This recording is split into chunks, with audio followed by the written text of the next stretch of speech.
Do you want me to introduce myself first? Yes. Okay, all right. So my name is Amel Balde. I'm a professor at Nanjing Forestry University, but I am also the co-chair for the IUCN SSC Amphibian Species Group.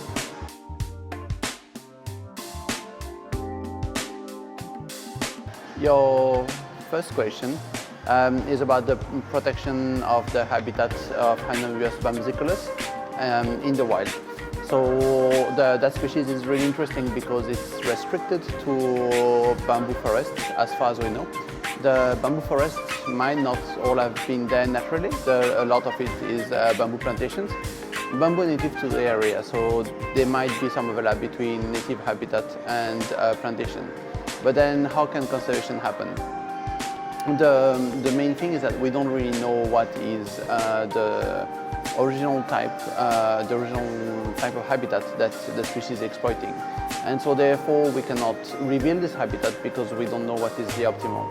The best way to design it would be to protect the few sites that we know the species could be using, and then building other breeding habitats in the vicinity.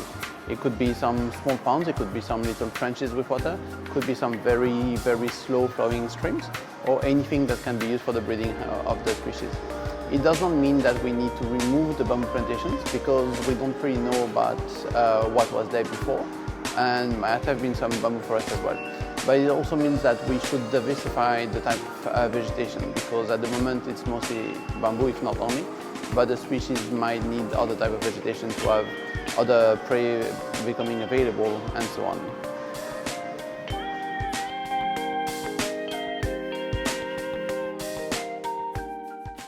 So here you are mentioning a lot of different things in one question. The first one is about captive breeding of some populations. And so generally amphibian conservation globally relies on captive breeding for some species that are not deemed to be doing good enough in the wild because of generally habitat loss, but also disease such as the chytrid fungus.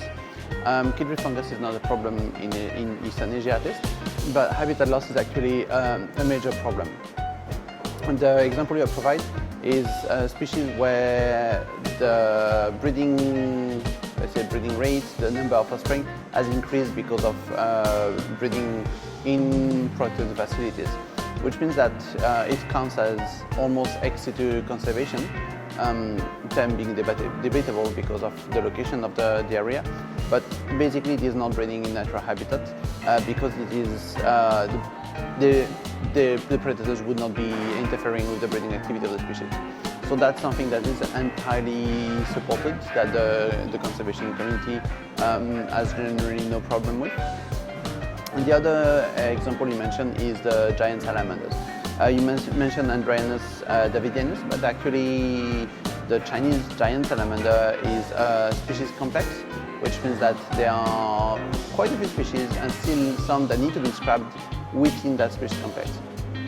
No one knew it was a species complex at the beginning, which means that it took a long time for people to realize that when they were breeding them in captivity, it was not something positive.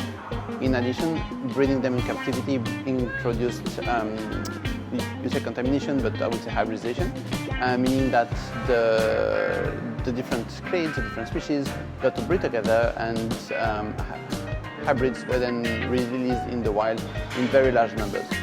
Most of these hybrids have actually died because they're not specifically adapted to one type of habitat, and once released, they did not make it. The ones that made it are generally, if in the right habitat, a little bit more aggressive, a little bit more competitive than the native species, or should say the pure species, and as a result, it is not working out for the species.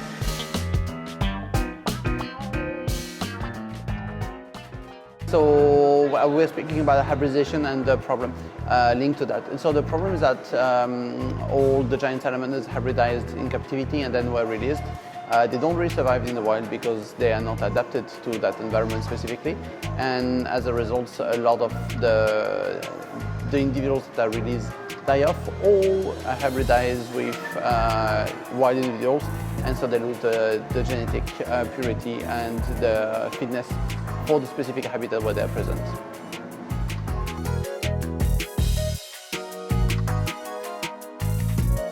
So about differences in conservation between ignorance and Kodata, and they speak about Gymnophilna as well because no one knows about Sicilians.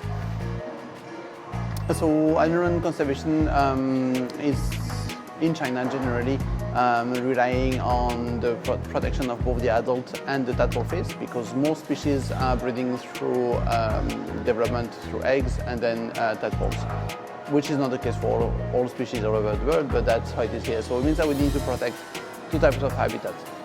That's about the same for salamanders. We need to protect the breeding habitat and the non-breeding habitat.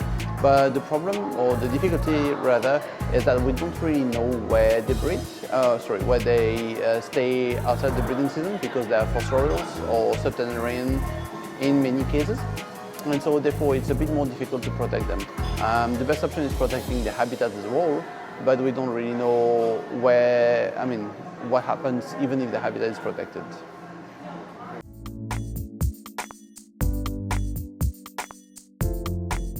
What can we do to mitigate climate change for amphibian conservation? Well, that's a difficult one because not too much actually. The best option would be to prevent global warming from happening, and that is not something easy. There are some options, and yes, as you mentioned, creating microhabitats that would provide the right temperature, the right humidity and so on works. And there are some examples of species that were close to going extinct for which some of those actions had an impact on the conservation. It is not very common. Another option that might be beneficial, but it's not something that is acceptable in all contexts, is the translocation of the population. So moving the salamanders somewhere that the microhabitat is adequate. Not necessarily easy because if you move them to the wrong place, they can become invasive, they can compete with local species, they can lead local species to extinction, but that's something that might be worth considering in some situations.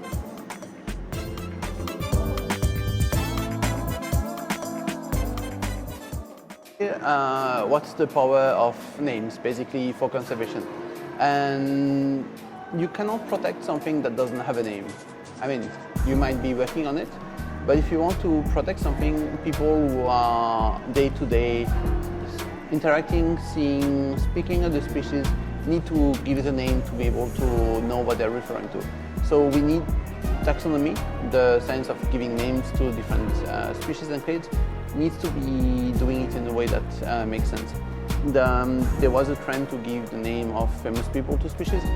This is not representative and does not work, and in many cases is just wrong. But if you give a name that the people living within the range of the species can identify to, it becomes their species and they become involved in the conservation. No one wants to see the species that is bearing the name of their village going extinct. And so if you want people to spending time and money towards the conservation of species, then better finding a name that makes them feel like they have to do something about the conservation of that species.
好不容易，好不容易爱到你。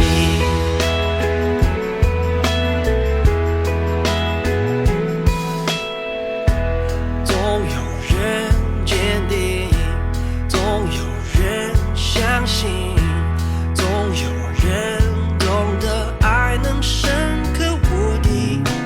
爱也许是我的爱，也许是他的爱，也需要你准备。我在这里带着你，很值得，一直我会爱着你，幸福的心不舍，一切都不可思议，因为爱的只有你。我已换了自己，我意识到好不容易，好不容易，好不容易爱到你。我还有万事不会，你听不上不可到老的承诺。世界里有多少富贵，而我有我自己，陪我度过四季，有什么在这一生渴求？